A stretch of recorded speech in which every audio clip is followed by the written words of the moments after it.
Good morning friends, मैं doctor V के Mishra from guest Oliver hospital Swaroop Nagar Kanpur. आज मैं बात करूंगा इंडाइजेशन या डिस्पेप्सिया के बारे में। डिस्पेप्सिया के क्या काजेज हो सकते हैं, इन डिस्पेप्सिया के क्या सिम्टम्स हो सकते हैं, इन जनरल मैनेजमेंट के क्या प्रिंसिपल्स हैं, इनके बारे में बात करूंगा मैं। सबसे पहले कारण देखिए, जो डिस्पेप्सिया है इसको ट्रिगर करने के बहुत सारे रीजंस हो सकते हैं। अगर आप ओवर ईट करते हैं, आपको भूख इतनी लगी है लेकिन आप इतना खाते हैं तो पेट में भारीपन आएगा। अगर आप बहुत तेजी खाना खाते हैं तो आप खाने के अलावा एयर को इंजेस्ट करेंगे, उससे हेवीनेस आएगी। अगर आप बहुत ज्यादा फैटी मील खाते हैं, स्पाइसी फूड खाते हैं, आप बहुत ज्यादा पकोड़े खाते हैं, समोसे खाते हैं, आलू बंडे खाते हैं, ये आपको प्रॉब्लम करेंगे। अगर आपका कैफीन का इंटेक ज्यादा है, कॉफी आप बहुत ज्यादा पीते हैं तो आपको पेट में भारीपन आएगा। ना अगर आपका अल्कोहल का कंजम्पशन ज्यादा है, आप रेगुलर लेते हैं, लार्ज अमाउंट में लेते हैं, आप क्रॉनिक स्मोकर हैं, आप चेन स्मोकिंग करते हैं, आप टोबैको कंटिन्यूअसली यूज करते हैं, तो इससे आपको प्रॉब्लम होगी। ना अगर आपको स्ट्रेस ज्यादा रहती है तो भी जो बदहजमी है, इंडाइजेशन या डिस्पेप्सिया, ये प्रिसिपिटेट होगा। तो वास्तव में ये प्रिसिपिटेटिंग फैक्टर्स हैं या कॉजेटिव फैक्टर्स हैं। इसके अलावा अगर आप एंटीबायोटिक्स यूज करते हैं, आप एस्पिरिन जैसे पेन किलर यूज करते हैं या दूसरे कोई पेन किलर यूज करते हैं, उससे भी इंडाइजेशन होगा। लेकिन कुछ प्रॉब्लम्स हैं, कुछ बीमारियां हैं। जैसे अगर गैस्ट्रिक अल्सर डेवलप हो रहा है तो पेट में भारीपन, इंडाइजेशन आएगा। अगर ड्यूरनल अल्सर डेवलप हो रहा है तो इस तरह की प्रॉब्लम आएगी।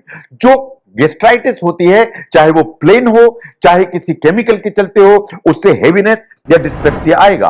अगर गाल ब्लैडर में कोई प्रॉब्लम है, पेनक्रियाज में कोई प्रॉब्लम है, तो कभी कभी खाने के बाद पेट में भारीपन या डिस्पेप्सिया आता है। But the most common problem जो खाने की थैली से खड़ी होती है वो है हेलिकोबैक्टर पाइलोरी का इंफेक्शन, जो ये प्रॉब्लम करता है।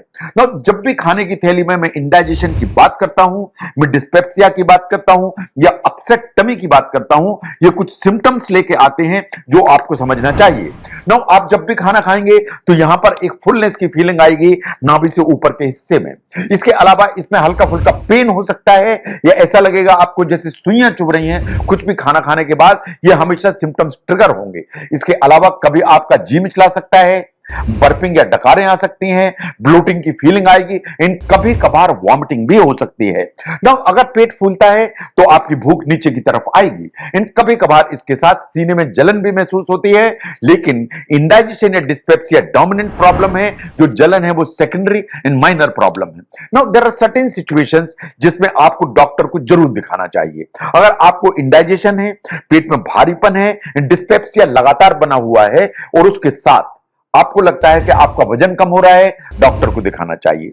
आपको लगता है पेन बहुत ज्यादा है, डॉक्टर को दिखाना चाहिए। आपको लगता है कि पेट में बहुत भारीपन है लेकिन खाना निगलने में भी दिक्कत हो रही है, इसका मतलब आपको अपने डॉक्टर को दिखाने की जरूरत है।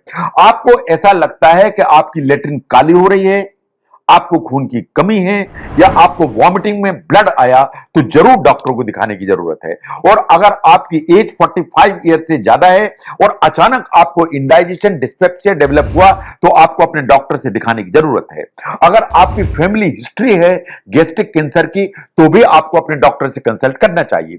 जब ट्रीटमेंट की हम बात करते हैं तो तीन ही कैटेगरी की दवाइयां हैं, जैसा मैंने प्रीवियस वीडियो में भी आपके सामने रखा कि आप एंटासिड यूज कर सकते हैं, कुछ H2 ब्लॉकर नाम की दवाइयां हैं वो यूज कर सकते हैं, इन प्रोटॉन पंप इनहिबिटर जैसे ओमेप्रिजाल, पेंटोप्रिजाल, रेबेप्रिजाल आप अपने डॉक्टर की सलाह लेकर यूज कर सकते हैं। कुछ दवाइयां जो भारीपन को कम करने के लिए यूज की जाती हैं वो प्रोकाइनेटिक कैटेगरी में आती हैं, जैसे ईटोप्राइड जैसी दवाइयां, लिवोसल्फेराइड जैसी दवाइयां एंड डोमपेरिडोन जैसी दवाइयां। ये वास्तव में आपके पेट को जो खाने की थैली की स्पीड को बढ़ाती हैं, इन भारीपन को कम करने की ताकत रखती हैं। नाउ अगर H पाइलोरी का इंफेक्शन है तो आपको एंटीबायोटिक्स चाहिए, वो क्लेंथ्रोमाइसिन कैटेगरी के होंगे, एमॉक्सिसिलिन कैटेगरी के होंगे। कभी कभार इस तरह की जो प्रॉब्लम है उसमें एंटी डिप्रेसेंट दवाइयों की जरूरत पड़ती है। कुछ ट्राइसाइक्लिक एंटी डिप्रेसेंट्स होते हैं, कुछ SSRI कैटेगरी की होती हैं। लेकिन इंडाइजेशन के ट्रीटमेंट में prokinetic agents, antibiotics and anti depressant जो मेडिसिन हैं वो कभी कभी पिक्चर में आती हैं। लेकिन सबसे इंपॉर्टेंट है कि इस समस्या से बचना है तो आपको लाइफस्टाइल चेंज करने की जरूरत है।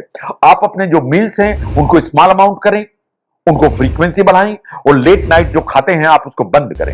जो ट्रिगर फूड्स हैं उनको बिल्कुल अवॉइड करें।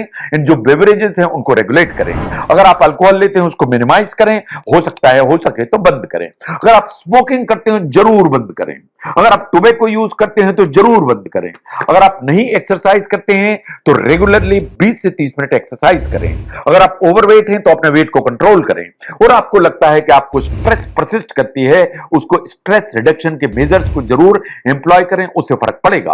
और जो टाइट क्लोथ्स आप पहनते हैं उनको अलग करें। आपको अपने जो क्लोथ्स हैं उनको वास्तव में लूज करके रखने की जरूरत है।